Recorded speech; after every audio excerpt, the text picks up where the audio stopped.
And we welcome you back. Tremendous ball game, no score. Japan and Mexico is expected a great duel. Let's get a look inside about blocking the baseball behind the plate. Bobby V is going to show us as we turn to our Kellogg's building blocks.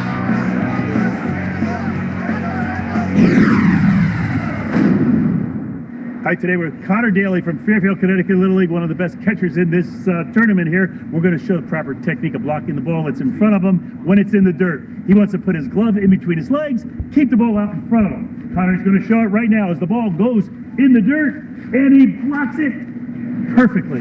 We just keep it out in front, so we then pick it up, we're throwing the runner out, keeping him from advancing.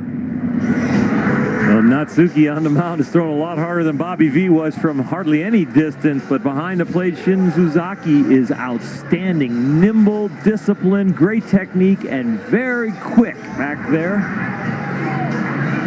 He has done a great job behind the plate. He's got a quick throw, too. Those of us who work at ESPN have known for a long time that you have to be multi-talented if you intend to remain employed here. Bobby Valentine is discovering that now as he is now running our high home camera. I'll tell you any what. shots that may be just a little blurry. Here, let's get it. We get it. The Bobby there cam. It is. There's Bobby V's camera. Bobby, move that a little bit now. Show us something. There you go. There you go. Oh, that's a little quick.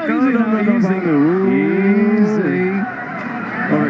It's easier to block a pitch, isn't it? Give that camera back to Bruce. Can we have Bruce back now? People have There we go. There's Brucey. There. People have no idea how difficult it is to run that camera. Bruce Leiter's a little better. And, on Baseball Tonight as well, of course. Yeah. Bruce has been around a while. I guarantee you, though, Bobby will be out here practicing and asking for another try tomorrow, and he will be outstanding. Bottom half of the third inning, and Mexico up, and a strike taken. Cervantes getting his first at bat, playing in right field, bottom third of the order. Mizumachi has 4 strikeouts, no walks, the starting pitcher for Japan. He gets the ball back and is ready to go. You may see some of these hitters, youngsters from Mexico, try and step out a little bit because he's really hustling it along. That's 5 strikeouts in the game. The Little League World Series, presented by Kellogg's Frosted Flakes, continues Saturday on ESPN and ABC with 3 opening round games. 11 a.m. Eastern, ESPN, Hamilton, Ohio, faces Toms River, New Jersey. At 1 Eastern, ESPN, Canada takes on Panama. And at 3 Eastern, ABC, it'll be Hawaii meeting Georgia. All coming up on Saturday. Today is Friday, isn't it? 1 down. It's Saturday in Japan, though. Don't start. Do not start. Who's on first? We'll have to go to Greenwich Mean Time, and then everyone will be really messed up. And how would the Martians get here on time? Oh, they're jalapenos. Jorge Maris in the air to center. And that's going to fall in for a base hit. Wow. Maris on, and there's the first base runner for Mexico. Comes with 1 away here in the third inning. Ogasawara in center. That's not quite enough time to get underneath it. Yeah, he made a nice effort. He was playing safety first. And, you know, when you've got an excellent pitcher on the mound, you don't want to make any mistakes out there. But you squeak in a hit right now. 36-hour drive from Mexico, but we flew. I'll take it. We will get a special pinch runner coming in. Alejandro Alarcon will come on to run. Special pinch runner can be used each inning. Only 1. So there's the one for this inning. Put a little speed out there in the base pass. And Juarez will stand in, the number 9 hitter. Aaron Juarez with 1 away. Shows bunt, takes strike.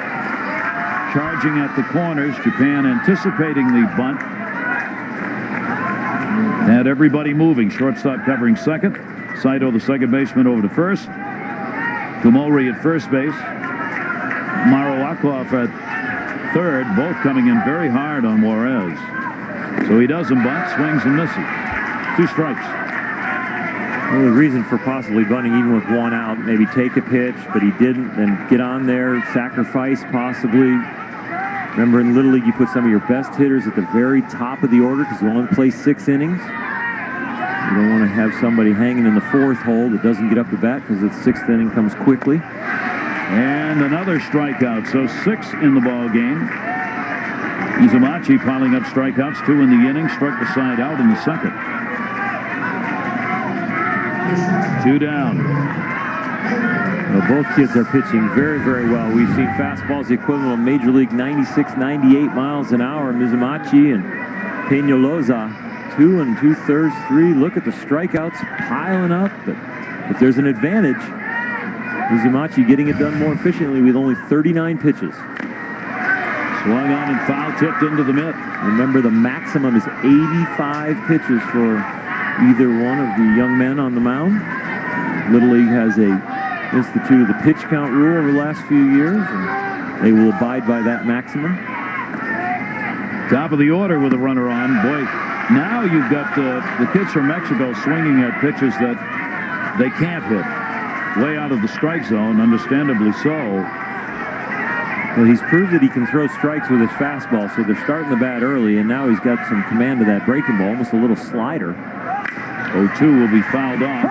And very rarely at the Little League age do you see kids that can throw a shorter, harder breaking ball because they just don't have the arm speed. But when you're throwing the ball as hard as these young men are today, they don't have to throw just a little dewdrop, slow curveball and try and spin it and get it top to bottom. They've got the arm speed to just kind of deflect the ball a little bit and make it break sharply at the end.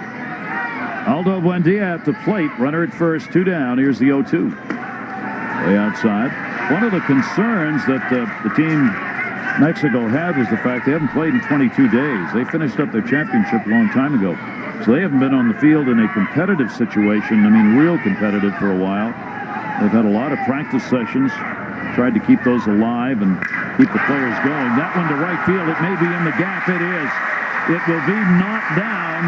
Rounding third on the way home, Mariz. There'll be no score, no play rather, and Mexico gets on the board.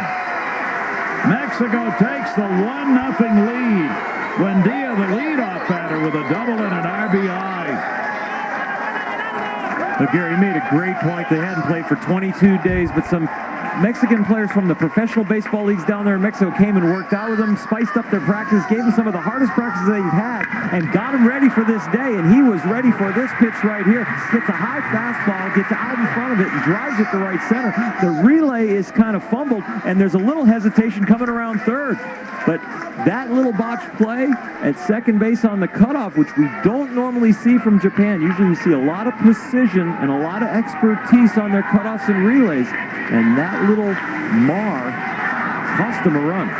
So a 1-0 lead as they get the run on 2 hits in the ball game for Mexico, and it comes with 2 down. Now here's Pugao grounded out his first time up. He will take it for a strike. Ricardo Pugao doing the catching. So Mariz getting the single with 1 away, and then Buendia with the double to right field. Pugao will take that the other way, and it's fouled off. You look at that double, and here's the play, Earl.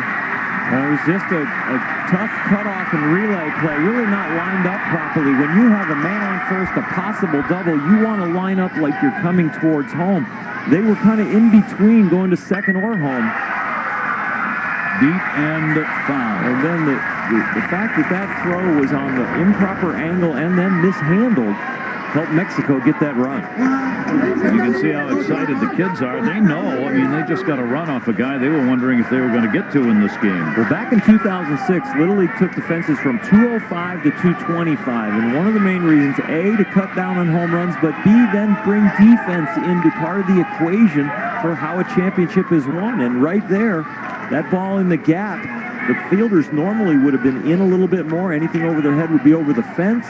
But being deeper, brought the defense in line, brought the base running in line, brought the cutoff and relay in line, and we got us ourselves a 1-0 game. Little discussion down at third. There are 2 away here, and there are 2 strikes on Pugao, the hitter. Outfield being moved around towards left defensively. The pitch, however, is way outside. And the count goes to 1 ball and 2 strikes. Both of these teams will throw to bases in this situation with a runner at second. They will try and pick runners off.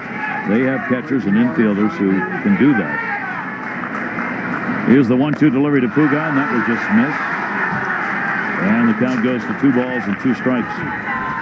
Puga's nickname is the vacuum cleaner. Brooks Robinson would be proud. He is the third baseman for this team from Mexico.